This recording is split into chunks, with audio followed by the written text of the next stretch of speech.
hasn't stopped Jefferson from hosting his free camp, just as he's done for the last decade. The longest-standing free basketball camp in Mississippi reached its 10th year mark this summer. The Prentice star and former Pacers big man Al Jefferson continues to stick by his promise to get back to the kids in his hometown through the sport of basketball.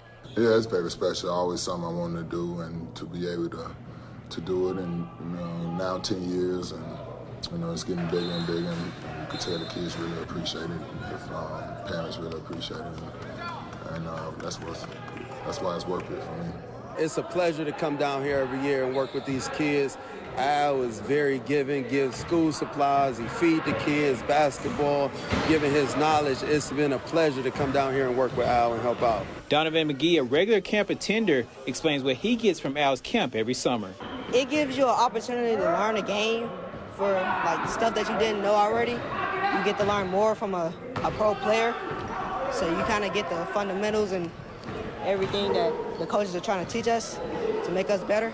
The 14-year NBA vet was recently waived by the Pacers and announced he would be taking his talents overseas to China. Everybody who's close to me know I have said this many times in the early part of my career that I would never go overseas, because, I always feel like once I'm done, with the NBA, I would be, done with basketball. And now that I'm at the end of my career with the NBA, and I still want to play. I still want to play at a high level.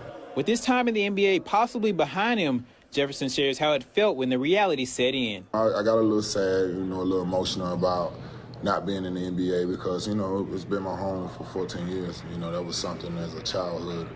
When I was a child, that was my dream. And I spent 14 years in the NBA, and a lot of people can't say that, So I'm just blessed to have that experience. In Prentice, Mississippi, Jordan Crump for WJTV 12 Sports.